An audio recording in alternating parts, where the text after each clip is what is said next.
Bonjour à tous et bienvenue chez moi. Enfin plutôt chez Madame Fauché. Aujourd'hui, on pose nos valises chez cette grande dame qui prend un peu trop de place dans nos vies. Moi, c'est Laura, votre hôte sur ce podcast. Chaque semaine, on aborde le sujet de l'argent pour le mettre au service de vos ambitions et reprendre le pouvoir sur votre vie. Alors, prêt à sortir de la fauche ? Faisons le chemin ensemble, sans pression, pas à pas, comme à la maison. Vous êtes prêts ? C'est parti. Hello à tous, je suis ravie aujourd'hui d'avoir au micro de Madame Fauché Marie-Michel, que vous connaissez sûrement par son nom sur Instagram, Les Planeuses. Elle est business coach pour les wedding planners et les accompagne pour plus de visibilité ou pour digitaliser leur activité. Alors pour la petite histoire, nous avions commencé il y a de ça quelques mois à discuter avec Marie-Michel sur Instagram et je voulais absolument en savoir plus sur elle et sur sa relation avec l'argent. J'ai été ravie qu'elle accepte mon invitation. J'ai découvert quelqu'un qui sait où elle va, qui chaque jour précise la vie qu'elle veut créer, quelqu'un qui n'a pas hésité à changer de métier pour faire ce qu'elle aime, pour se sentir accomplie, mais aussi quelqu'un qui a utilisé l'argent au service de ses ambitions. En investissant 1 200 € pour se former, elle a pu générer 22 000 € de chiffre d'affaires en quelques mois seulement. Alors, j'espère de tout cœur que cet épisode vous plaira, que vous apprécierez ce moment passé ensemble. Je vous laisse avec notre discussion. C'est parti pour l'épisode du jour.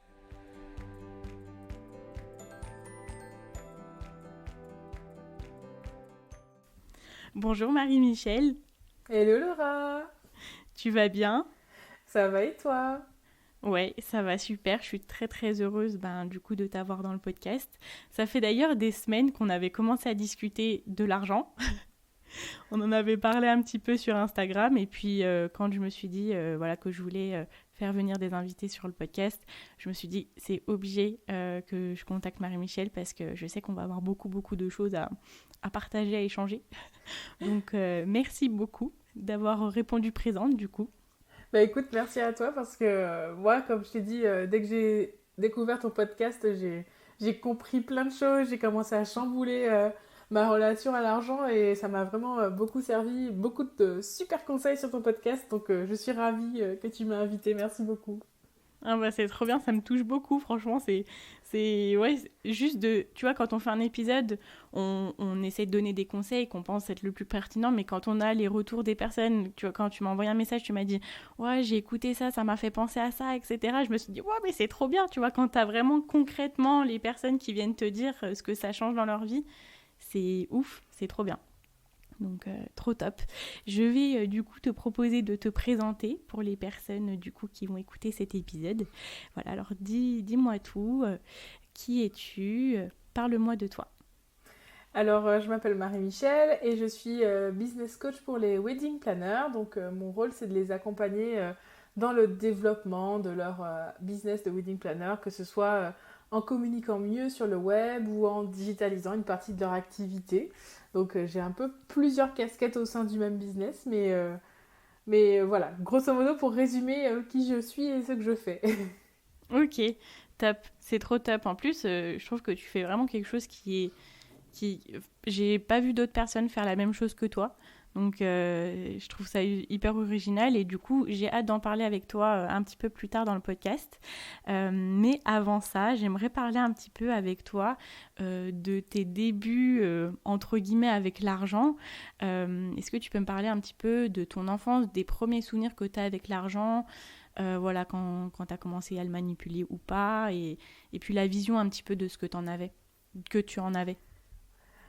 Alors en fait, avec l'argent, quand tu me poses la question comme ça, je me dis, je pense que j'ai pas eu une relation avec l'argent particulière, enfin, si différente que ça des autres enfants, tu sais, enfin, les premiers souvenirs, enfin, moi, c'est, tu perds une dent, la petite souris t'amène une pièce, tu vois. Ouais. Donc je pense que ça doit être ça, ou alors, genre, t'avais une bonne note, enfin moi j'avais ma grand-mère qui aimait me filer des petits billets quand j'avais des bonnes notes ou je sais pas quoi, donc peut-être que c'est l'expérience on va dire commune. Mais Ouais. c'est quand j'ai découvert ton podcast que j'ai commencé à m'interroger. Enfin, alors déjà je pense que quand on se lance à son compte, il y a un moment où on est obligé d'interroger Oui. sa relation, alors avec l'argent, mais j'ai envie de dire avec le monde entier. Oui. Tout est remis en question, hein. J'ai jamais autant travaillé le développement personnel que depuis que je suis à mon compte. Donc Ouais. voilà. Et quand j'ai découvert ton podcast sur l'argent, au début je me disais, ben ouais, elle parle de conflits dans l'enfance et tout. Bon, moi je ressens pas trop ça. Mais plus j'y réfléchissais, plus je me disais, ah oui, quand même, je me souviens, il y a eu deux, trois petites situations conflictuelles à la maison. Alors c'était pas forcément entre mes parents, mais euh, des fois il y a des petites piques ou des petits trucs qui sont dits qui font de dire que peut-être l'argent, tout le monde n'a pas une relation saine avec l'argent et que des fois aussi ça peut faire en sorte que moi, je vois l'argent d'un mauvais œil en tout cas. Ouais. Ok. Donc en fait, dans ta tête, hein, plutôt étant jeune, tu disais ouais, l'argent c'est pas quelque chose de très positif.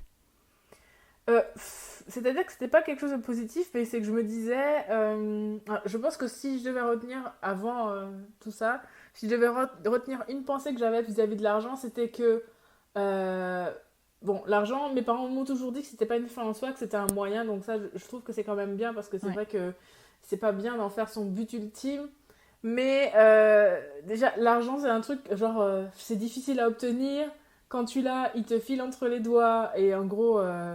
bah, c'est toujours pour un temps, quoi. C'est pas. Ça va, ça vient.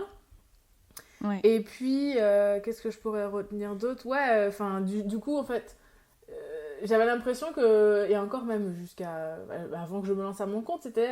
Bah, dans ta vie, tu devras toujours te battre pour avoir de quoi vivre, voire survivre, en gros, parce qu'il y a toujours une dépense imprévue qui vient, un truc qui va te mettre, encore une fois, dans la merde, entre guillemets, désolé pour les gros Non, mots, non, mais. pas de Enfin, en problème. gros. Voilà, c'est toujours, comme ils disent les Anglais, un struggle, quoi. Enfin, t'es toujours en train de Hmm. courir après. C'est ça que je retiens, mais que je ne pense plus du tout maintenant. Ouais, ok. Et du coup, comment tu penses que ça a pu impacter tes premiers pas, justement, quand tu as vraiment commencé à gagner ta vie, à te faire tes premières payes, par exemple? Ce côté où tu te disais, bah, l'argent, c'est un peu un struggle. Hein, je le dis avec l'argent, avec l'accent français. Mais Euh, Bah, en fait, bah, je pense que par exemple, avant de te connaître, de mettre en application tes conseils, j'avais toujours énormément de mal à mettre de l'argent de côté. ouais. Parce que, bah, du coup, il y avait toujours un truc que j'avais envie d'acheter, ou des fois, on en parlera peut-être plus tard, mais les livraisons à domicile, hashtag le gouffre financier qui se remplit jamais. Et parce que, ben voilà, enfin, des fois quand j'avais envie de m'acheter un truc et que j'avais pas les sous, bah du coup j'attendais, mais du coup le jour où j'avais une somme d'argent qui arrivait, bah je dépensais tout assez rapidement en fait, parce que bah je voulais acheter ci, je voulais acheter ça, et bim, enfin en gros, en plus tu sais, en créole on a un dicton qui dit l'argent c'est l'éther. Je sais pas si tu connais l'éther, Ah c'est un non. produit, l'éther c'est un produit, je crois que c'est désinfectant, c'est une espèce de produit très très volatile, un peu comme du dissolvant. Ouais, ok. Et en fait, les gens disent que l'argent, c'est comme de l'éther, en fait, parce que l'éther, en fait, je sais pas si vous connaissez, mais dès que tu ouvres la bouteille, en fait, si tu la laisses à l'air libre, tu reviens une heure après, il n'y a plus rien, parce que ça Ah s'est d'accord. évaporé. Ah oui, ok. Ouais, que ça part en fumée très très vite, quoi. Exactement, Mm. exactement. Et, Ouais. et moi, c'est un peu ça que je vivais. Ouais, bah je te comprends. J'ai souvent entendu l'expression dans mon entourage dire toi, l'argent, ça te brûle les doigts, tu vois, entre Ouais, guillemets. ouais, bah Genre, c'est ça. dès que tu l'as, il faut que tu le dépenses parce que sinon, ça va pas, quoi. Ouais. Mais ouais, je vois exactement ce que tu veux dire. Et du coup, toi, quand t'as commencé dans la vie active, déjà, t'as fait quoi comme étude? Moi, j'ai fait des études de kiné. Ok. Donc, j'ai fait des études de kiné. Je suis restée 1 an et demi kiné. Et après, je suis devenue wedding planner. Et puis après, je suis devenue ce que je fais maintenant. C'est un sacré revirement entre kiné et wedding planner. Ah, clairement, clairement. Mais c'était ça aussi que j'avais envie.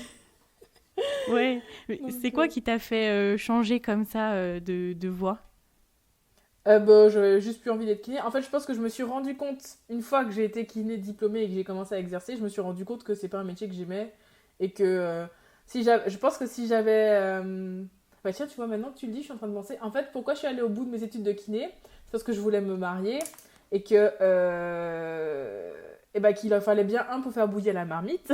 Et que je me suis dit, Ouais. bah écoute, il te reste 1 an, tu fais 1 an, et tu bosses, et après, si tu veux changer, tu changeras. Et ce que je me suis empressée de faire dès que mon mari, lui, a eu son job et que changer en fait. C'est parce que on voulait qu'il y en ait un de nous deux qui gagne sa vie pour qu'on puisse être indépendant et se marier et faire notre vie, quoi. Ouais. Donc, Ouais, tu te disais quand même, faut que j'aille au bout de mes études parce que je vais pas arrêter maintenant déjà et puis il faut quand même que je m'assure une sécurité au cas où, quoi. c'est ça. Et puis, ben, en dehors de ça, enfin, comment dire, enfin, j'aurais arrêté mes études de kiné, mais je savais pas pour faire quoi. Donc, tant qu'à faire, j'y étais, Mm. autant finir. Ouais, ok. Et donc du coup, après, c'est quoi, t'as fait une formation pour devenir wedding planner ou c'est quelque chose que Oui, t'apprends un peu sur...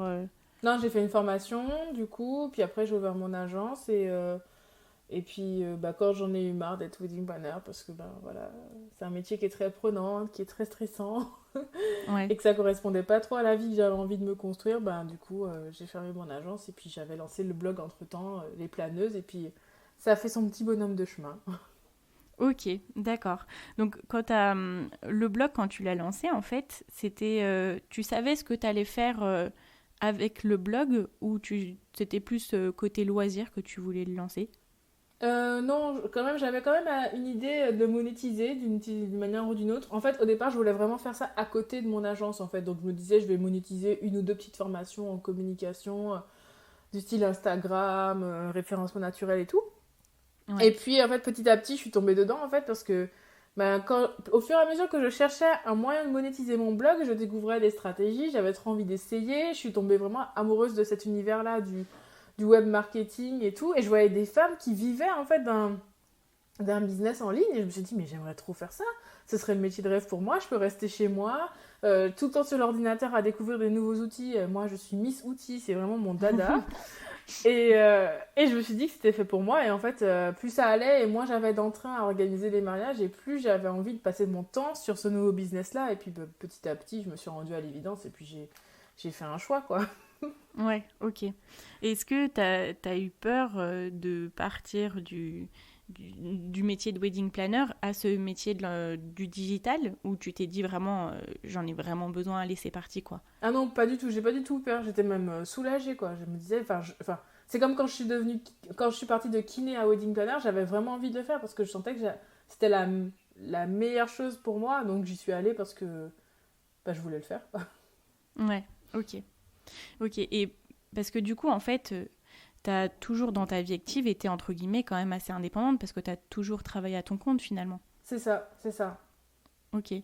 Et du coup tu disais que quand t'es devenu entrepreneur, t'as dû vachement changer des choses aussi par rapport à toi personnellement, que t'as dû faire un peu de développement personnel, mais aussi du coup à ta vision par rapport à l'argent. Dans quelle étape de ta vie d'entrepreneur, du coup, ça s'est le plus manifesté? Où tu t'es dit le plus, là, faut vraiment que je travaille sur moi et mon rapport à l'argent. Bah, depuis que j'ai lancé le business en ligne, vraiment, Ah ouais. vraiment. Parce qu'en fait, quand j'étais kiné, j'avais pas trop cette notion-là. Bah, c'est-à-dire que j'avais pas à me, entre guillemets, battre pour faire de l'argent quand j'étais kiné, parce que du coup, quand t'es kiné, t'ouvres un cabinet, les gens ils viennent, ils sont malades, ils ont besoin de soins, tu Ouais. vois. Donc Mm. t'as pas à faire de la pub, t'as pas à convaincre les gens d'investir dans ton cabinet, enfin tu vois, c'est, c'est Oui, c'est différent. différent. Mm. Voilà. Donc déjà, je me posais pas de questions parce qu'entre guillemets, l'argent arrivait tout seul. Bon, il y a eu des petites questions quand il a fallu que je change de métier, mais je me suis dit, écoute, même si je gagne bien ma vie, je suis prête à gagner moins bien, mais pour faire quelque chose qui me plaît plus. Donc ça, Ok. c'était réglé. Après, en tant que wedding planner, c'est vrai que c'est là où ça a vraiment été pour moi le moment où je suis devenue vraiment pour moi à mon compte, dans mon sens où j'étais vraiment la seule aux manettes et c'est moi qui devais prendre toutes les décisions pour le business, etc. Mm. Et je me suis rendu compte vraiment des erreurs que j'ai pu faire en matière de gestion ou en termes de mindset ou ne serait-ce que le fait d'avoir des tarifs trop bas un an après et puis ben là ça a été le début voilà, début 2018 j'ai commencé à me rendre compte qu'il y avait un truc qui n'allait pas alors que je m'étais lancé un an avant et puis comme fin Ok. 2018 j'ai lancé mon blog Les Planeuses au fur et à mesure que moi je devais faire des ventes que je devais justifier enfin que tu dois convaincre un peu les gens d'investir chez toi pour atteindre leurs objectifs et que tu vises un peu plus haut les objectifs à chaque fois parce que tu veux développer ton business, bah c'est là où tu commences à te poser vraiment des questions, quoi. Ouais. Ça a été quoi le plus gros changement que t'as eu à faire? Là, tu disais le fait d'avoir des prix trop bas. Il y a eu d'autres choses? Euh, Ah oui, alors si. Le fait d'avoir des prix trop bas, c'était vraiment le truc. Je me disais, mais en fait, non, je peux pas continuer comme ça. Donc c'est vrai que plus ça va, en plus j'augmente mes tarifs parce que je me rends compte vraiment de ce que j'apporte et aussi de ce que moi Ouais, je veux. Et donc, au bout d'un moment, ben voilà. ok. Et sinon, ouais, juste le fait de gérer son argent, tu vois. Même en fait, j'essaie maintenant aussi d'appliquer un peu les conseils que tu donnes pour les finances perso. Ben, je l'essaie d'appliquer vraiment aux pros aussi. Même si, Ouais, par exemple, je mettais souvent de l'argent de côté pour avoir de la trésor. Mais avant, c'est pas un truc que je faisais systématiquement parce que j'y pensais pas. ouais. Mm. C'est vrai que la trésorerie, c'est quelque chose qui revient beaucoup, où on se dit, ah, j'ai eu cette prise de conscience-là, de me dire, il faut vraiment que je me garde de la trésor. Mm. Parce que la trésorerie, c'est un peu le maître de tout, quoi. Parce que le jour où tu n'as plus de trésor, ben, tu peux pas payer tes prestataires si tu veux faire des choses, tu peux pas te développer, etc. C'est un peu le nerf de la guerre, Ouais. Et c'est ce finalement. qui fait que tu es tout le temps en train de struggle aussi, du coup. Tu es tout le temps en train de courir après parce que t'as pas d'argent de côté pour faire ce que tu veux. Ouais. Et aujourd'hui, tu sens que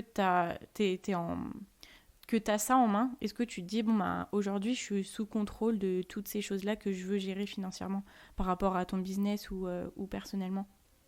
Alors, perso, c'est en bonne voie, disons. On a Ouais, encore des petits travers et tout, mais ça va, on essaie vraiment de se gérer. Et en pro, ça va. Alors déjà, ce qui a changé aussi depuis cette année, c'est que j'ai un comptable. Donc du coup, ok, ça m'oblige, moi, tous les mois, à mettre le nez dans les mains dans le cambouis, à refaire le point sur toutes les rentrées, toutes les dépenses. Et puis du coup, ben, quand je vois les factures qui sortent et tout, je me dis, mais tel logiciel, est-ce que j'en ai vraiment besoin? Pourquoi je paye un abonnement pour ça? Est-ce que... Enfin, ça m'oblige quand même comme tu dis souvent, à entretenir ma relation à l'argent et hmm, de voir ce qui rentre, ce qui sort. Donc déjà, ça aide aussi à faire le point et avoir le contrôle de la situation. Et bah sinon, en perso, c'est un peu plus, comment dire, ouais, depuis qu'on a mis en place le système que tu préconisais, ouais, on essaie vraiment de suivre ça. Tous les jours, je me connecte, je regarde ce qui se passe et tout, etc. Et même si, tu vois, on est à découvert à la fin du mois, on a découvert, mais on a épargné. ouais. Alors qu'avant, c'était on est à découvert. Il y a pas de Ouais, plan de secours, quoi. ouais, ouais. Non, en fait, ouais, tu te dis là, t'as les choses sous contrôle. Et puis, tu vois, ce que je me dis toujours, c'est que c'est pas grave, tu vois. Enfin, peu importe à l'endroit où on est dans le développement de notre richesse, tu vois, parce qu'au Mm. bout d'un moment, on veut la richesse pour atteindre nos objectifs, pour mettre en place nos projets. Peu importe en fait où on est, l'essentiel, c'est vraiment de se dire, bon, bah, aujourd'hui, je fais les choses en conscience. Et tu vois, le fait que tu dises, bah, voilà, à la fin du mois, je regarde, est-ce que ça c'est logique de l'avoir encore dans mes dépenses? Est-ce que ça c'est. Tu vois, juste d'avoir ce process où tu réfléchis sur les choses, où tu planifies, etc. Et ça, je me dis, bah, dès qu'on a cette logique-là, en fait, bah, ça ira toujours bien parce qu'on prend soin toujours de notre argent. Mm. C'est ça que je me dis. Peu importe à l'endroit où on est, et on avance toujours dans la bonne direction, en fait. C'est ça l'essentiel. Ouais, voilà, c'est ça. C'est-à-dire qu'on n'est pas encore parfait, mais on est déjà plus loin que là où on était hier. Donc, Ouais, je dis, ça peut que aller dans le bon sens de toute façon. ouais, exactement. Alors, du coup, quand tu as lancé ton business en ligne, est-ce que tu t'étais défini des objectifs précis ou est-ce que tu t'es dit, bon, ben, voilà, je vais me lancer, je vais voir comment ça se passe et puis on verra, tu vois? Est-ce que, au niveau chiffre, tu t'es fixé des choses ou pas? Alors, tu vois, j'y avais pas pensé, mais tu as raison de poser la question parce que par exemple, quand je me suis lancée en tant que wedding planner, c'est une des erreurs que j'ai faites au début. J'avais pas pris Ok, conscience que comme je créais un business, il fallait que je me fixe pardon, des objectifs. Donc par exemple, je me disais, on verra bien à la fin de l'année combien de chiffre d'affaires ça fait. Et en fait, bah, pas du tout. C'est pas comme ça que ça se ouais, passe. Il faut ouais, pas du tout faire ça. Et c'est vrai que du coup, comme le business en ligne, ça a été mon deuxième business, on va dire, j'ai vraiment réussi à faire les choses un petit peu mieux. Et dès le début, je m'étais fixé des objectifs. Et puis chaque année, je fais le point pour réajuster. Et puis je me dis, bon, l'année dernière, j'ai fait tant. L'année prochaine, j'aimerais bien faire tant de chiffre d'affaires. Et du coup, je fais mon petit plan de profit sur l'année. Bon, pour faire tel chiffre d'affaires, je vais faire X lancements avec telle offre et j'aimerais vendre tant à tant de personnes et puis enfin, je fais un plan quoi pour essayer d'atteindre l'objectif en question et parce que si on fait pas ça, ça peut pas fonctionner. Ouais, non mais c'est trop top d'avoir ton expérience là-dessus. Parce que du coup, ça fait quand même, voilà, tu m'as dit ça fait 3 ans maintenant que t'es sur le... non, Ouais, fin oui, en 2018, donc 2019. 2 ans et demi disons. Ouais. Ouais, ok. Ouais, tu vois, d'avoir cette expérience-là sur plusieurs années. Et quand t'as commencé et aujourd'hui, si tu essaies de faire une rétrospective, tu dis qu'est-ce qui a changé à partir de début jusqu'à maintenant. Enfin, est-ce qu'il y a des choses que tu gères différemment et que tu te dis ouais, je l'ai fait mieux maintenant entre guillemets. Hmm, Mettre les sous de côté, ça c'est sûr. Ouais, Mettre les sous de côté, ça c'est sûr. Et faire les investissements qu'il faut.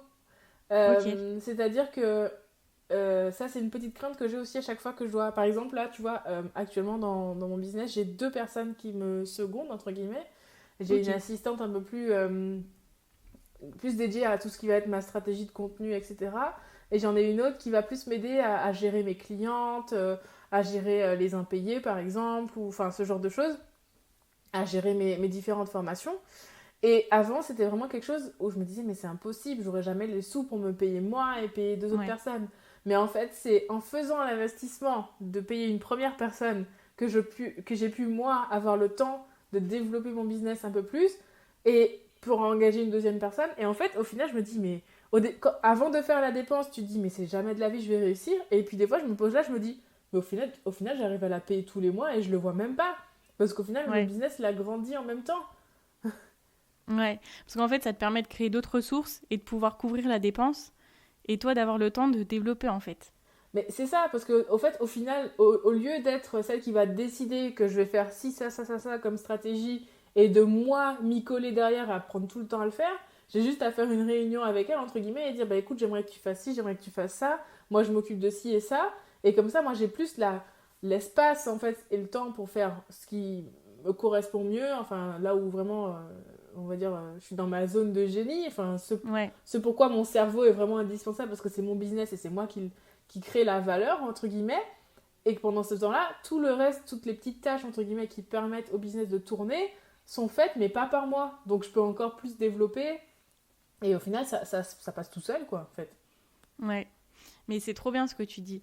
Parce que tu vois, quand j'ai commencé au tout début à me renseigner sur l'entrepreneuriat, j'avais suivi un, un entrepreneur qui était canadien et qui disait toujours il faut travailler sur son business et pas dans son business. Mhm. Parce qu'en soi, après, on entreprend pour être libre, mais on finit en fait par être entre guillemets, l'esclave de nos propres ambitions, de nos propres projets, parce que du coup, on finit par être notre propre salarié.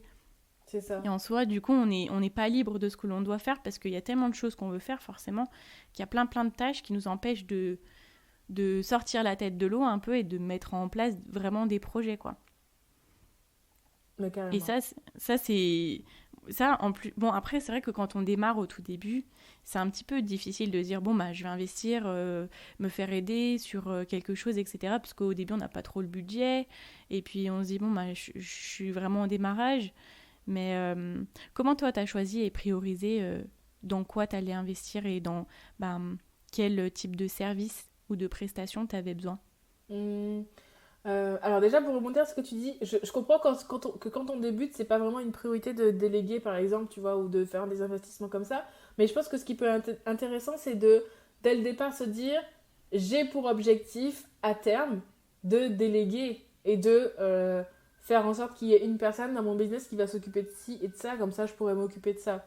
Parce que déjà, le fait de Ouais, poser cette intention-là va faire en sorte que au moment où on se sentira, et encore, hein, il paraît qu'il faut le faire avant d'être prête, mais oui, au c'est moment vrai. où on aura déjà un peu les moyens, on va faire en sorte d'engager la personne et c'est ça qui va... Parce que si on n'a pas d'objectif, entre guillemets, pour ça, on va toujours être la tête dans le guidon et pas prendre le recul qu'il faut pour se dire, bah là, c'est le moment où il faut que j'engage quelqu'un, par exemple. Je suis en train de prendre en note tout ce que tu dis là. Je, je m'imprègne. Ok. Et pour répondre à ta question, comment j'ai fait pour prioriser? Bah déjà, en fait, c'est l'année dernière, du coup, que je me suis rendu compte qu'effectivement, je passais beaucoup de temps sur ma stratégie de contenu. Et j'avais vraiment l'impression de tout le temps être dans l'exécution et de pas avoir le temps de moi prendre le recul pour dire, bon, bah, je vais faire ci, j'aimerais qu'on fasse ça. C'est aussi l'année dernière que j'ai commencé à lancer des programmes de coaching de groupe, donc j'avais besoin d'un peu plus de temps pour m'occuper vraiment de mes clients plutôt que, je sais pas moi, de répondre à des mails de factures ou tous les petits trucs qui nécessitent pas vraiment mon cerveau à moi en fait. Enfin, Ouais. si quelqu'un m'envoie un mail pour me redemander une info ou un truc qui me concerne vraiment, je vais répondre. Mais si c'est par exemple, clairement par exemple, une cliente qui m'écrit parce qu'elle a perdu les accès à son site internet, j'ai pas besoin moi d'être là pour faire ça en fait. Ça peut Ouais, être je comprends. quelqu'un. Et j'avais vraiment l'impression, en plus, enfin, comme tu dis, l'année dernière, j'avais vraiment l'impression d'être, entre guillemets, esclave de mes ambitions, parce que c'est vrai qu'on se dit, je vais me lancer à mon compte pour être plus libre, mais on se retrouve à travailler plus que quand on était Mhm. salarié ou autre. Et c'est vraiment pas ce que moi j'ai envie de vivre. Et à partir du moment où je me suis rendu compte de ça, je me suis dit, bon, bah, ça peut être cool d'engager une première personne. Et puis, petit à petit, je suis venue en prendre une deuxième.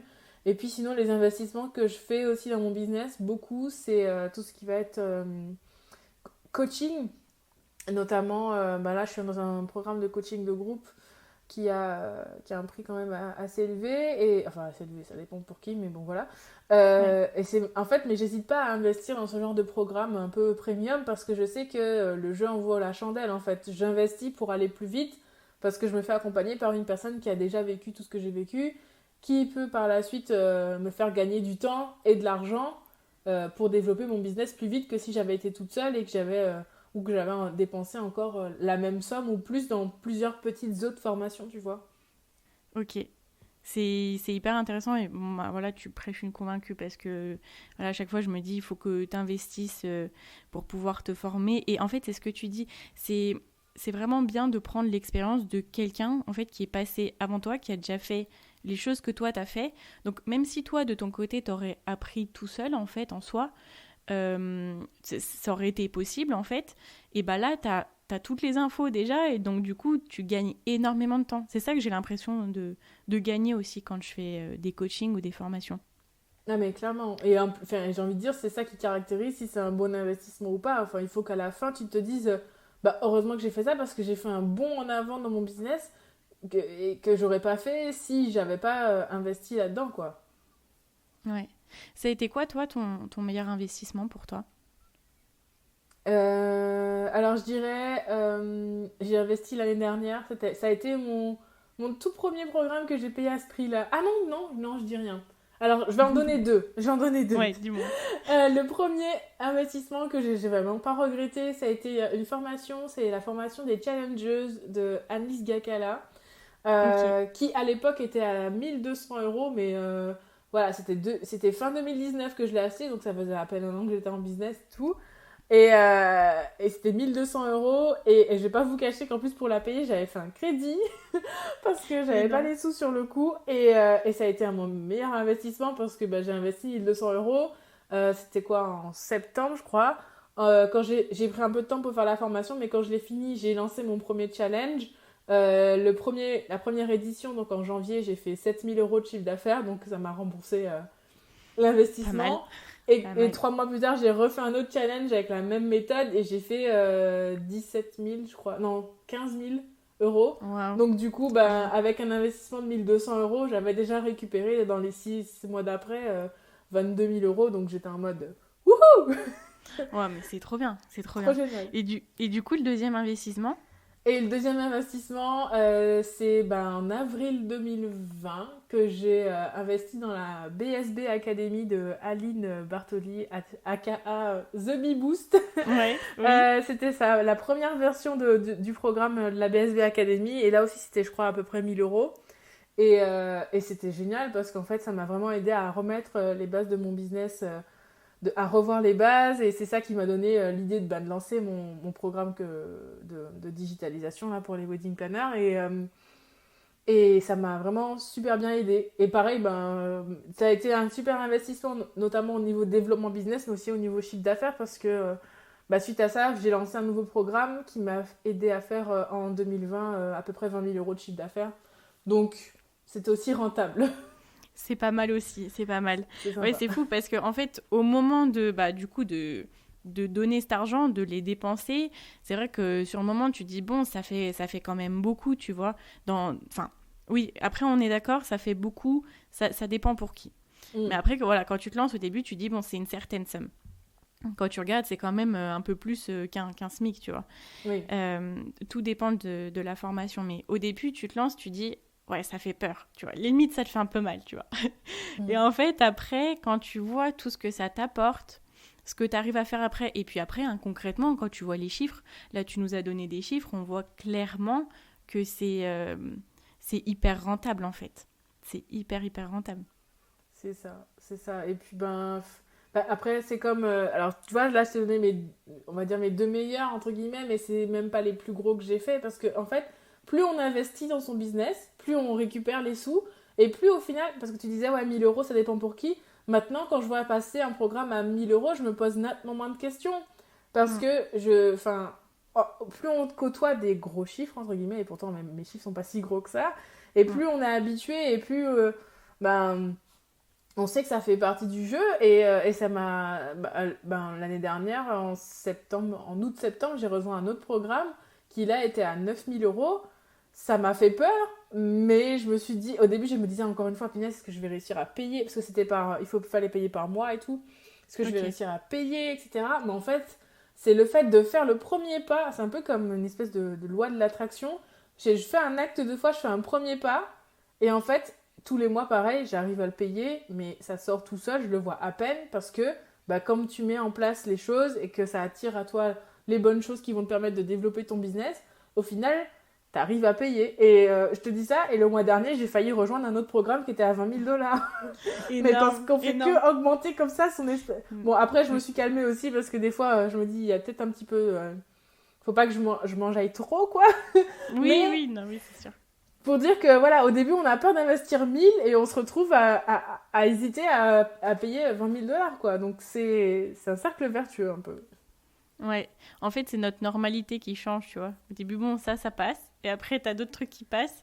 Et après, ce qui est bien, c'est que tes investissements, ils sont de plus en plus normaux pour toi. Enfin, ils sont de plus en plus élevés et de plus en plus normaux. Mais ce qui est cool aussi, c'est que du coup, tes revenus, c'est de plus en plus élevé. Enfin, ça va un peu de pair avec tes investissements, tu vois. Voilà, c'est ça qui est top. C'est ça. Mais c'est comme au parc d'attractions, tu vois, tu commences pas directement par Osiris ou je sais pas, là, le tonnerre de Zeus, là. Tu commences par le petit, là, et puis après, tu après, tu fais des trucs de fou. Voilà, c'est ça. Énorme, c'est trop bien. Donc là, si vous aviez besoin de confirmation pour les personnes qui nous écoutent, pour vous dire est-ce que je dois investir ou pas, que ça soit dans les formations ou dans autre chose, hein, mais voilà, c'est le signal qu'il faut le faire. Vous avez l'expérience de Marie-Michel au top. Tout à l'heure, tu as commencé à aborder un sujet qui me touche beaucoup aussi, du coup, le fait d'acheter pas mal à emporter, etc. Et du coup, je voulais un petit peu avoir ton retour là-dessus.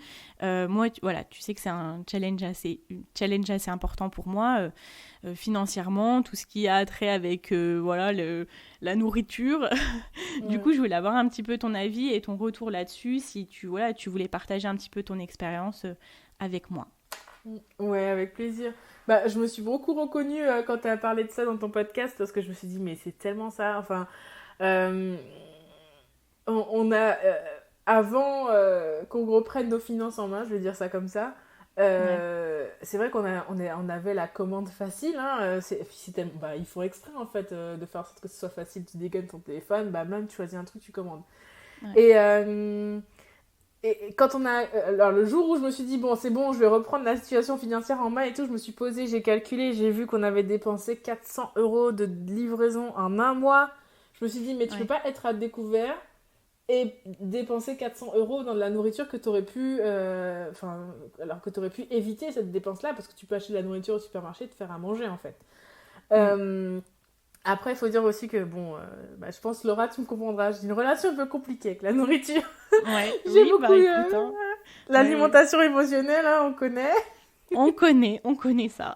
On connaît très bien. On connaît et des fois c'est compliqué, mais alors par exemple là on n'a pas supprimé totalement les commandes, mais on se dit voilà, on commande par exemple qu'une fois par semaine, ou ce qu'on a fait en fait c'est suite à, tu sais, on a fait comme tu as dit, on a ouvert plusieurs comptes, et en fait on Ouais. a un compte spécifique pour commander à manger, et tous les débuts de mois je fais un virement dessus, donc là on s'est limité à 100 €, sachant aussi que mon mari il est salarié, donc il a une carte chaque déjeuner, donc en fait Ah, on fait la majorité des commandes sur la carte chaque déjeuner. Après, on a notre compte, voilà, si on veut mettre un petit 100 € en plus. Mais on essaie ouais. vraiment de pas dépasser ce budget-là qui est fixé et qui est dédié à la livraison. Enfin, c'est livraison slash resto, mais en ce moment, les restos sont fermés, donc bon, voilà. Ouais.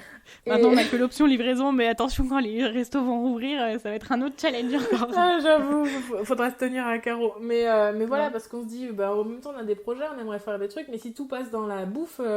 Et puis, en fait, tu sais, il y a un truc que tu as dit qui m'a vraiment fait tilt à moi, c'est quand tu as dit, au final, on dépense des sommes folles pour quelque chose dont on ne retire rien. C'est-à-dire qu'on va avoir une satisfaction immédiate, et encore Mm. pas tout le temps, parce que des fois, tu commandes ton truc, le gars, il a oublié la moitié de ta commande, donc tu es encore plus énervé Ah, grave. que tu étais avant. Ah ouais, c'est le pire. En plus, surtout quand t'as l'alimentation émotionnelle, je trouve, tu te dis, ah là, je vais Mmh. vraiment me faire plaisir. Et tu reçois ton truc, c'est la pire frustration. Franchement, c'est C'est le horrible. pire truc. Et tu te dis, j'ai dépensé mon argent et au final, je suis frustrée. Donc, c'est très mauvais comme sentiment. Et au final, à la fin, t'en retires rien. À la fin du mois, ça te rapporte rien. C'est vraiment c'est éphémère, quoi. Mm. Et voilà. Et alors, ce qu'on a mis en place aussi par rapport à ça, donc du coup, pour éviter de commander, parce qu'en fait, pourquoi on commandait aussi, c'est que on se disait, on n'a pas le temps de faire à manger. Enfin, surtout que depuis que moi, il y a un télétravail, on est tout le temps devant nos ordis, tous les deux.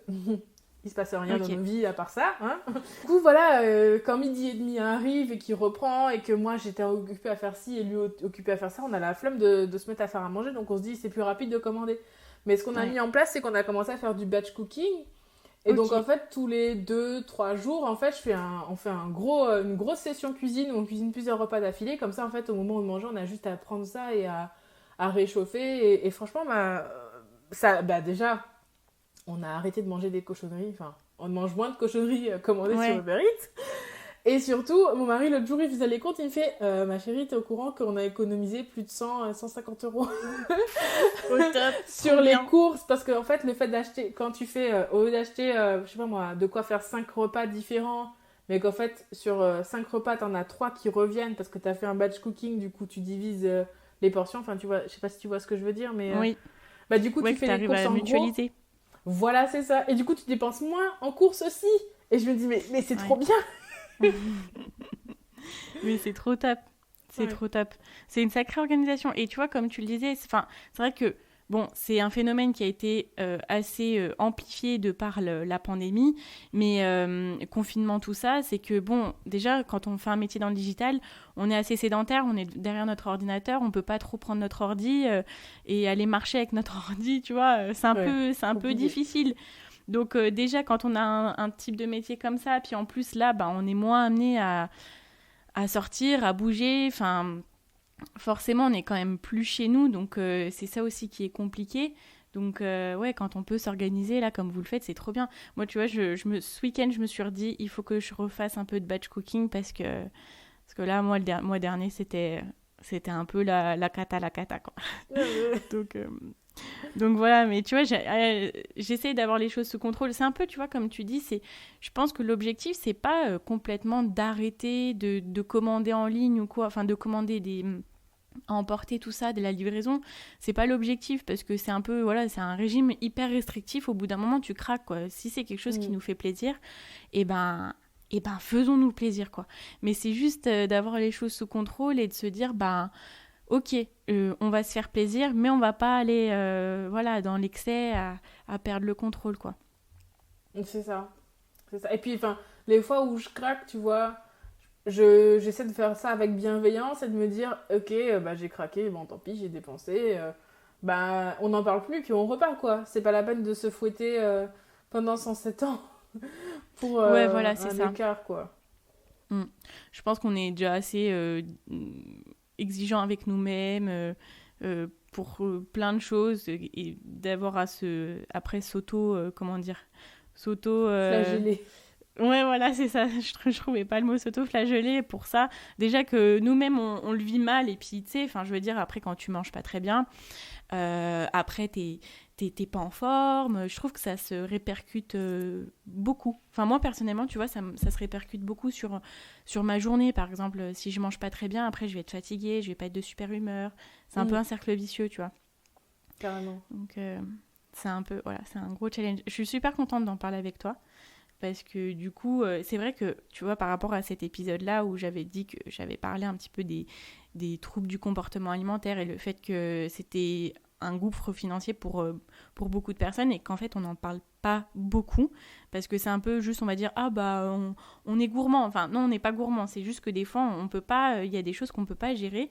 Et du coup, il y a plusieurs personnes quand même qui m'ont fait leur retour en me disant, ben, c'est vrai qu'en fait... je me rends compte que dans ma vie, ça joue beaucoup et que ça me fait perdre de l'argent plus que ce que j'aimerais. Et c'est la première fois, entre guillemets, que je discute vraiment concrètement avec quelqu'un qui vit la même chose. Et je trouve ça top de voir comment vous êtes organisé, tu vois, pour avoir une juste gestion. Enfin, je sais pas si c'est les bons mots, mais... On essaye en tout cas. Ouais. Est-ce que du coup, tu penses que c'est... Est-ce que c'est une organisation pour l'instant avec laquelle voilà, vous êtes bien, vous êtes à l'aise? Est-ce que tu dis il y a des choses que tu aimerais améliorer pour le futur? Enfin, je suis curieuse de savoir ça. Ça peut être hyper intéressant de voir. En fait, non, bah, alors je me sens bien avec ça, mais il faut dire aussi que depuis cette année, enfin, peut-être même fin d'année dernière, je suis vraiment dans une dynamique où... Je pense que le confinement, ça m'a aidé aussi à prendre conscience de ça. Je suis vraiment dans une dynamique où je veux attirer à moi la vie que je veux. Pour la team loi de l'attraction et tout, vous allez comprendre ce que je dis. Mais tu vois, par exemple, avant, mes placards, ils étaient tout le temps dérangés. Et là, j'arrive à... Peut-être que c'est le fait d'avoir presque la trentaine qui arrive aussi, mais j'arrive vraiment à un moment de ma vie où j'ai envie que tout soit en ordre, en fait. J'en ai marre d'être... Pourtant, on a un chouette appart, tu vois, mais j'avais tout le temps l'impression d'être un peu en mode débrouille. Et là, j'ai envie que mon truc il soit propre tout le temps. Limite, j'ai envie de prendre une femme de ménage, tu vois. J'ai envie que mes placards ils soient rangés, que les pâtes elles soient avec les pâtes et que le riz... Enfin, tu vois, j'ai envie que tout soit d'équerre, ouais, mais organisé, je comprends. que mon lit soit fait quand je rentre dans ma chambre. Enfin, j'ai envie... Voilà, parce que c'est la vie idéale que je m'imagine. Et je me disais, faut pas que j'attende d'avoir ma maison de rêve, parce que moi, mon but, c'est d'avoir une maison... la maison Barbie et Ken, tu vois, bref. Je veux ça fait partie de mes plus grands buts, c'est d'avoir la maison, quoi, que je veux. Et je me dis, mais je peux pas attendre d'avoir cette maison-là pour prendre les habitudes de la personne qui a cette maison-là. Il faut d'abord que je prenne les habitudes, et voilà. Et, et le batch cooking est venu, et en même temps, alors, mon but c'est d'avoir la maison, mais aussi d'avoir le temps pour en profiter, pour être bien, pour être sereine. Et le batch cooking il correspond bien en fait à tout ça parce que quand on fait des séances de batch cooking et qu'après on est tranquille pendant 3 jours, on n'a pas à faire à manger, on n'a pas à se dire oh là là, qu'est-ce qu'on mange, est-ce qu'on commande, est-ce qu'on sort faire des courses Non, tu sors ta boîte, tu réchauffes, t'es content. En plus, tu peux manger sainement parce que du coup, tu sais que t'as prévu à l'avance tel et tel repas. Enfin voilà, t'es pas tenté d'acheter du McDo ou je sais pas quoi à côté. Et ça me satisfait en fait. Ça contribue à réduire mon stress. Je suis moins... Enfin, je sais pas, ça me satisfait. J'ai pas d'autres mots. C'est satisfaisant. Ouais, et puis je trouve que ça t'enlève tous les jours la question qu'est-ce que je vais manger? Juste à te dire si t'as faim, bah ça y est, tu manges, tu vois. Parce que c'est ça qui est. Moi perso, c'est ça qui est dur, tu vois. Quand t'as 11h30, je me dis ouais, j'ai trop faim. Et j'arrive dans la cuisine, je me dis faut encore que je me fasse à manger. Enfin, c'est pas grave, hein, mais que du coup. Tu décales un peu le besoin que tu vas satisfaire et du coup ça rajoute un peu la frustration, ça rajoute un peu la difficulté. Alors que si tu as ton repas prêt et que tu sais que c'est un bon repas, ouais c'est vrai, c'est satisfaisant, je suis d'accord, c'est vrai. Ouais. Et puis du coup le temps que j'aurais passé à faire à manger, je sais pas moi, 1 heure par jour pour midi et soir, alors que je l'ai déjà dépensé, je peux faire autre chose avec, je peux lire un livre. Je peux être tranquille et profiter de ma série sans me dire qu'il va falloir que je m'arrête pour aller faire le repas parce que si je le fais pas maintenant, après j'aurai la flemme. Enfin, non. Et ça me fait penser quand j'étais petite, on demandait tout le temps à mes parents, les enfants, on demandent tout le temps, maman, on mange quoi ce soir? Et on mange quoi ce midi? Et mes parents, ça les saoulait et je comprenais pas pourquoi. Quand tu arrives dans ton appart et que tu te rends compte que c'est la question que tu vas devoir te poser tous les jours jusqu'à la fin de ta vie. On mange quoi? C'est horrible. C'est ça. Mais tellement. Et tu vois, juste ce choix-là en moins à faire, c'est facilement évitable. Tu vois, tu peux facilement l'enlever. Et quand il est enlevé, tu peux t'occuper d'autre chose, quoi. C'est vrai. Mais clairement. Mais c'est pour ça que les gens riches, tu vois, par exemple, on prend souvent en exemple Mark Zuckerberg qui porte tout le temps le même t-shirt parce qu'il a ce choix en moi à faire de savoir le matin qu'est-ce qu'il va porter. Ben pour moi, la nourriture, c'est exactement la même chose. Et je vais te dire plus, l'un de mes buts ultimes, alors j'ai dit que je voulais une belle maison, mais je veux la belle maison, mais je veux les gens qui s'occupent du jardin et de la piscine, et je veux un chef qui fait à manger, comme ça je n'ai plus jamais à me poser la question de ma vie. Ce serait le rêve pour moi, ça. Trop bien, mais je te comprends tellement, mais tellement. Tu sais, juste d'avoir... Ah ouais, grave, juste, ouais.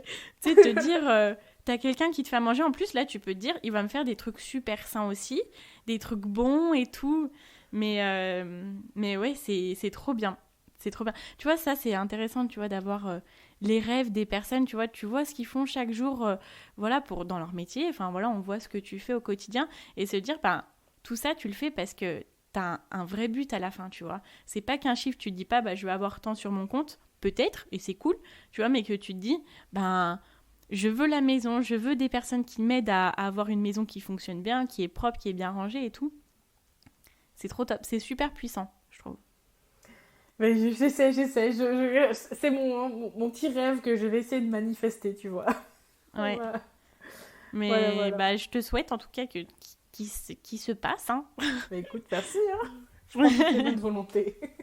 Ouais, exactement. Alors, on va continuer un petit peu dans notre épisode du jour. Je voulais te demander, du coup, est-ce que tu nous partageais tes rêves? Est-ce que c'est le rêve que tu as là, c'est un rêve que tu avais, que tu as toujours eu, ou c'est des choses qui sont arrivées à toi un petit peu plus tard? Cette vision-là. Alors, c'est bizarre, j'arrive pas à répondre à ta question vraiment. J'ai l'impression que j'ai toujours eu ce rêve-là, mais on va dire que je pense que ça s'est précisé dans les dernières années, quoi. Okay. Parce que d'aussi longtemps que je me souvienne, alors moi je dis tout le temps, j'étais une enfant très heureuse, j'étais très bien chez mes parents, enfin j'ai jamais manqué de rien, quoi. Mais depuis petite, j'ai toujours eu qu'une hâte, c'est d'avoir 18 ans et de faire ma vie chez moi, mes règles, ma vie, ma maison. et d'être, parce que je suis quelqu'un de fondamentalement indépendant en fait. Et j'aime pas qu'on vienne me dire quoi faire, comment le faire, à quelle heure le faire, etc. Enfin, c'est vraiment... Mon père, il m'a toujours dit... Bah, d'ailleurs, je pense que Enfin, il avait peut-être pas envisagé ça quand il me disait ça, mais... je pense que c'est pour ça que je suis entrepreneur, c'est que il m'a toujours dit, toi, le métier que tu feras, il faudra que tu sois la chef parce que tu pourras pas supporter que quelqu'un soit au-dessus de toi. Et quand il me disait ça, je me disais, bah, je serais chef de service dans un hôpital ou je sais pas quoi, mais j'avais jamais pensé être à mon compte. Mais en fait, si... ça marche que comme ça, sinon il y a toujours quelqu'un au-dessus de toi. Bah c'est un peu ça, quoi. C'est un peu ça. Tu vois, malgré lui, peut-être qu'il pensait pas que tu te lancerais dans l'entrepreneuriat. Puis après, l'entrepreneuriat, c'est quand même un métier qui se démocratise aujourd'hui, mais dont on parlait très très peu, je pense, à l'époque de nos parents. Ouais, c'est ça. Donc. Et puis surtout en ligne. Enfin... Oui, non mais oui, ça c'est sûr. Même il y a 10 ans, je pense que si tu dis, bon ben, je suis entrepreneuse dans le domaine du digital, alors c'est-à-dire... Donc, voilà, même encore maintenant, hein. Ouais, les Pardon, gens excuse-moi, je t'ai coupé. Non, t'inquiète, les gens ils savent pas ce qu'on fait, enfin, c'est flou. Ah ouais, ah mais oui, c'est flou, hein. Moi je te dis, des fois, des fois je choisis un peu à qui je dis ce que je fais vraiment, tu vois, parce que quand tu regardes la fille de 26 ans qui va dire à quelqu'un de 50 ans, ben écoute, je parle d'argent sur un podcast, voilà, comment gérer son budget au mieux, tout ça, tu sais, des fois j'ai juste pas envie de rentrer dans des débats, tu vois, parce qu'ils me disent, ben, qu'est-ce que t'as à apprendre, tu vois. Et donc du coup, ma réponse c'est, j'entreprends dans le digital, je travaille dans le web marketing, voilà. On me dit, ah d'accord. Okay. D'accord. Voilà, c'est tout. Ah, ça me rappelle, tu avais parlé de ça dans un de tes podcasts, je suis comptable. Ouais, voilà, c'est ça. Mais tellement. Mais c'est ça. C'était la tendance qui était... Elle avait fait un peu surface l'année dernière, je pense, pendant le premier confinement. Et ça disait, des personnes qui avaient des métiers un peu spéciaux et qui disaient, on te pose la question, c'est quoi, qu'est-ce que tu fais comme métier ? Bah, tu réponds, je suis comptable. Et puis là, il n'y a personne qui va te poser des questions parce que, voilà, Ouais, tout le monde sait que c'est un peu chiant, donc personne n'a envie d'en savoir plus, quoi. Voilà, exactement, c'est ça. Bah voilà, on est entrepreneur dans le digital, donc... Bim. Mais c'était quoi ta question? Oui, donc est-ce que la maison, ça a toujours été ça ou pas? Bah non, Ouais, je pense que ça s'est précisé, voilà. Plus j'avance dans ma vie, plus je me rends compte de ce que je veux et de ce que je ne veux pas. Et là, je me dis, ouais, franchement, mon rêve, ce serait vraiment d'avoir une belle maison, alors une bonne situation. Alors, ça, c'est un de mes rêves, mais l'autre rêve aussi que j'ai, c'est d'avoir... de gagner suffisamment bien ma vie pour qu'en fait mon mari soit pas obligé de travailler. Enfin, s'il a envie de travailler, il travaillera. Mais s'il a pas envie, qu'il soit pas obligé de le faire et que nous, on puisse kiffer notre vie. Si on a envie de partir en voyage sur un coup de tête, qu'on puisse le faire. Enfin, voilà, des choses comme ça. Et voilà, je me dis, moi, je veux une maison et je veux de la liberté, en fait. Et plus ça va, plus je précise ça, mais voilà. C'est trop beau, c'est trop chouette. C'est trop bien. Et je peux te demander, du coup, dans quel domaine il est, ton mari ? Lui, il est dans l'informatique, il est ingénieur système. D'accord, ok. Donc, du coup, c'est pour ça que... Enfin, il travaille, il travaille de chez vous aussi ? Ou il est sur place ? Non, il est salarié, mais depuis le confinement, il est en télétravail, en fait. D'accord, ok. Du coup, voilà. Ouais, c'est top de se dire que... Ouais, je pense qu'on recherche tous un peu ça, tu vois, de se dire, si on veut être maître de notre temps, si on veut partir en vacances, si on veut faire des choses comme ça, on n'a pas envie de se dire, non, en fait, il faut que j'attende d'avoir mes vacances, etc. Il y a tellement de possibilités maintenant de faire autrement que ça serait dommage de ne pas en profiter, quoi. Ouais, c'est clair, c'est clair. Après, bon, voilà, faut travailler pour, ça, c'est sûr. Bah oui, c'est travailler pour. Je voulais te poser comme question, aujourd'hui tu accompagnes des entrepreneurs, entrepreneuses plus, j'imagine, majoritairement. Oui. Et puis des femmes, oui. Ouais. Et du coup, c'est quoi, toi, dans leur accompagnement, c'est quoi les plus gros freins financiers que tu vois qu'elles peuvent avoir ? Est-ce que tu en remarques déjà ? En fait, les freins financiers que j'ai constatés, alors c'est surtout sur les personnes que j'accompagne pour digitaliser. Okay. Mais c'est parce que... En fait, oui, c'est vrai. Le seul frein financier que je peux citer, c'est quand elles se disent je vais pas facturer ce prix-là parce que ma cliente pourra pas payer ce prix-là. Okay. Et ça, je leur dis qu'il faut pas faire ça parce qu'en fait, on peut pas savoir, en fait. On peut jamais savoir qui est prêt à mettre quoi. Et facturer en fonction de ce que le client est prêt à mettre, c'est pas facturer en fonction de ce que je vaux. Et du coup, si on facture en fonction de ce que les gens sont prêts à mettre, on est toujours tenté de se sous-vendre. Et c'est pas une bonne chose parce que du coup, se sous-vendre, ça aide pas à atteindre ses objectifs. Donc, je pense que ça peut être ça, si je peux en citer un. Ok. Moi, ouais. Top, c'est super intéressant. C'est vrai que quand on se lance, on a un peu... C'est toujours la question de se dire comment je facture, quel prix je mets, etc. Donc, je pense que ça peut aider et ça peut aider beaucoup de personnes. Trop top. Alors, j'ai un mini-jeu à te proposer, Made in Madame Fauché. Vas-y. J'en suis très fière. Non, c'est un tout petit jeu. Mais... Alors, en fait, je vais te proposer de choisir un chiffre entre 1 et 5. Moi, devant moi, j'ai 5 idées reçues sur l'argent. Et donc, la phrase en fait, que tu choisiras, je vais te la donner.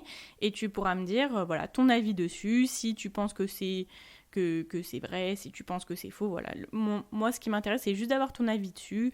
Je pense qu'on a tous la possibilité d'avoir des avis différents et puis ça peut être intéressant. Alors, du coup, dis-moi un chiffre entre 1 et 5. 4. 4. Alors, c'est que l'argent règle tous les problèmes. Ça dépend de ce qu'on met dans tout. Alors, je dirais pas tous les problèmes, mais il faut en régler une bonne partie quand même. Hein. Ouais. disons que si j'ai écrasé le chat de ma voisine en roulant, eh ben, je vais pas pouvoir régler le problème parce que le chat, il sera quand même écrasé. Mais sinon, enfin, à part des trucs très définitifs comme la mort, je pense qu'il y a quand même bon, ou la santé, tu vois, parce que des fois, c'est pas parce que tu as l'argent que forcément on va réussir à te guérir. Mais sinon, je pense que clairement, si j'avais plus d'argent, j'aurais moins de problèmes dans ma vie. En fait, il y a des trucs dont on se rend pas compte, mais déjà, nous, tous, à notre, entre guillemets, petit niveau, dans nos vies, entre guillemets, confortables, il y a des problèmes que nous, on n'a pas et que les gens qui n'ont pas l'argent qu'on a, ou le toit qu'on a, ou la nourriture qu'on a, ont. Mm. Et donc ça déjà, c'est quand même pas mal de problèmes qu'on n'a pas. Parce qu'on a l'argent, on a les moyens de se loger, de se vêtir, de se nourrir. Et puis, non, je pense que il peut pas résoudre tous les problèmes, mais il peut en résoudre une bonne partie. Hein. C'est comme les gens qui disent l'argent ne fait pas le bonheur. Ouais, mais quand même, on est... Ouais. Je pense que à choisir entre être pauvre et malheureux, je préfère quand même être riche et malheureux. T'as pas au moins le problème de te dire où est-ce que je vais dormir demain, est-ce qu'on va m'enlever ma maison ou quoi. Je suis bien d'accord. Voilà, tu sais que t'as le backup, quoi. C'est ça. Ouais, je suis bien d'accord avec toi en tout cas. Bah merci, c'était cool d'avoir ton avis dessus. Et toi, t'en penses quoi, tiens? Ah, et bah écoute, je pense un peu comme toi, je me dis que déjà en fait, juste le fait de pas avoir le problème d'argent, ça règle beaucoup de choses dans notre vie. Et je pense que ça règle aussi beaucoup d'actions qu'on va avoir dans notre quotidien. Parce que je trouve qu'on a... Quand on a par exemple peur de manquer d'argent, quand on se dit qu'on va être un peu dans la mouise à la fin du mois, on a des comportements qui vont être différents par rapport à l'argent. On va pas forcément l'attirer, je pense, parce que du coup, on va être beaucoup dans la restriction. Et plus on restreint, moins on attire d'argent, moins... Tu vois, c'est un peu un cercle vicieux. Donc, je me dis que du moment que tu commences à attirer de l'argent dans ta vie, eh ben, il y a plein de portes qui s'ouvrent, en fait. Après, c'est un travail à faire sur toi, tu vois, mais je me dis que le jour où tu dis... Juste, tu te sens bien, tu te sens en sécurité financièrement, tu as des projets qui se profilent, tu te dis « Ah ouais, j'aimerais bien faire ça, donc peut-être que je vais pouvoir le faire. » Tu es plus heureux, t'es mieux dans ta peau, tu vois, ça permet d'enclencher un cercle vertueux, du coup, tu vois. Ouais, c'est un peu comme je vois les choses. Ouais, clairement. Au top. Ok, alors, on va arriver vers la fin de cet épisode. J'ai encore quelques petites questions pour toi. J'aimerais savoir qu'est-ce qui t'inspire le plus au quotidien, que ce soit personnellement, professionnellement. Et du coup, si c'est une personne, si c'est un livre, une ressource, voilà, qu'est-ce qui t'inspire? Oh là là. Alors, c'est compliqué parce que tu vois, je disais, je suis un peu de slasheuse, je suis un peu la personne qui change son fusil d'épaule, etc. Et moi, ça varie d'un instant, enfin, pas d'un instant à l'autre, mais d'une période à l'autre, tu vois. Ouais. Il y a quelques temps, j'ai lu... alors, je sais plus si c'est toi qui m'avais recommandé... Bah, je crois que c'est toi qui l'avais recommandé, ce livre. Non, pas tu vas tout déchirer, l'autre. Tu vas t'en mettre plein les poches. Quand je l'ai lu, j'étais en mode... Mais waouh, c'est trop génial. Donc, j'étais à fond sur ce bouquin. Ah ouais, au top. Mais je pense... c'est pas moi, je pense, parce que je l'ai pas lu. Ah bah, c'est pas toi, alors. Je sais plus qui m'a recommandé ce livre. Tu vas... non, il est sur ma liste, mais je l'ai pas lu encore. Ah bah, tu devrais, il est très bien. Et en ce moment, je suis en train de lire Le Secret. Je pense que tu dois connaître ce livre. Oui, j'en ai entendu parler. Il est sur ma liste aussi, mais il y a tellement de livres sur ma liste, j'arrive pas à tout lire. Et il est bien?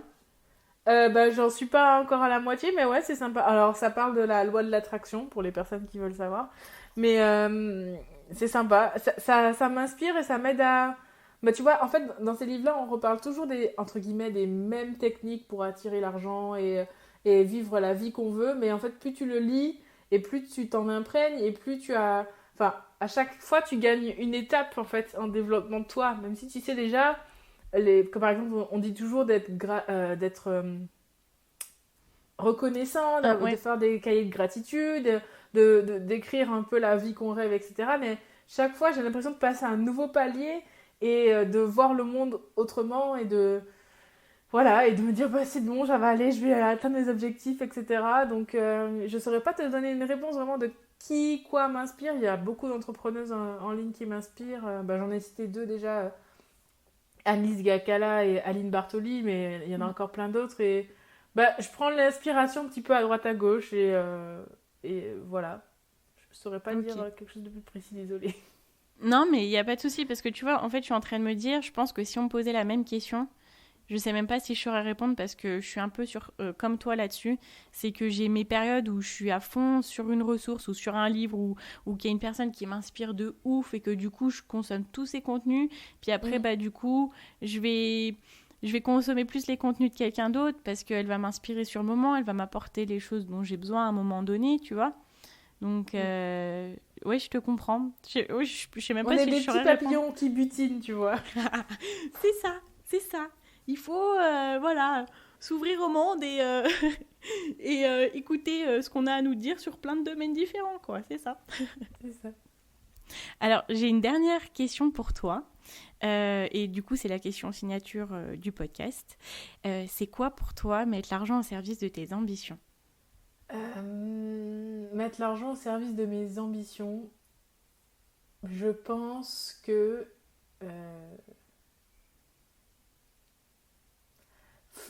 quand tu me dis ça, le truc que ça m'évoque, c'est juste me dire que je vais bien placer mes billes. Déjà que je vais faire assez d'argent pour développer mon business et avoir la vie que je veux, comme je l'ai dit, ma maison, la liberté et tout. Mais aussi de placer mes billes pour que l'argent puisse au final travailler tout seul et que j'ai plus à... Alors, je pense que je vais quand même toujours travailler, tu vois. Même si demain matin, je gagnais au loto, je pense que...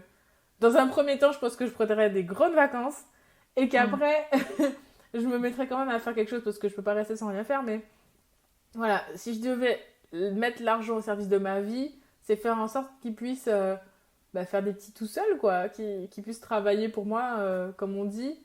Et comme ça, j'aurais plus à me prendre la tête dessus, quoi. Et puis, que j'ai plus à me poser des questions stupides. Genre, est-ce que j'achète ci ou ça ? Bah non, t'achètes les deux parce que t'as envie des deux et tu peux. Et tu peux. Et c'est tout. Ouais, c'est tout. Ok. Je sais pas si c'est ce que tu attendais bien comme sûr. réponse. Mais dans tous les cas, moi j'attendais ta vision et c'est top. C'est top d'avoir ta vision du coup. Merci beaucoup Marie-Michel, c'était un plaisir de t'avoir du coup sur le podcast. C'était vraiment trop chouette, j'ai passé un super moment avec toi.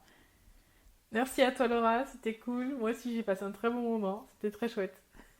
Merci beaucoup et franchement merci beaucoup du coup pour ton honnêteté, pour des... Voilà, on parle d'argent, c'est pas un sujet qui est ultra répandu dans les conversations. Donc, merci beaucoup d'avoir partagé des choses qui peuvent être vues comme assez personnelles. Et je suis super contente. J'ai hâte du coup d'avoir le retour de tout le monde. Où est-ce qu'on peut te retrouver Alors, moi, je suis très présente sur Instagram. Donc, mon profil, c'est @lesplaneuses. Et sinon, mon site internet, j'ai un podcast aussi, mais c'est tout Les Planeuses. Donc, avec ça, vous devriez vous en sortir. Oui, je mettrai tout du coup dans la description. Super, merci Laura. Encore merci. Merci à toi. Voilà, c'est la fin de cet épisode. Je souhaite encore remercier Marie-Michel d'avoir répondu présente pour cette discussion. Merci pour ta bonne humeur, merci de nous avoir partagé ta vision qui parfois peut être très privée, alors merci pour ça. Merci à vous d'avoir été là. N'hésitez pas à partager cet épisode autant que possible pour que toutes les personnes qui veulent reprendre leurs finances en main et commencer à placer des billes pour que l'argent travaille tout seul pour eux puissent découvrir l'histoire très inspirante de Marie-Michel. J'espère que cet épisode vous a plu. Je vous invite à venir mettre une note de 5 étoiles sur Apple Podcast ou un commentaire ou à venir vous abonner sur la plateforme de votre choix.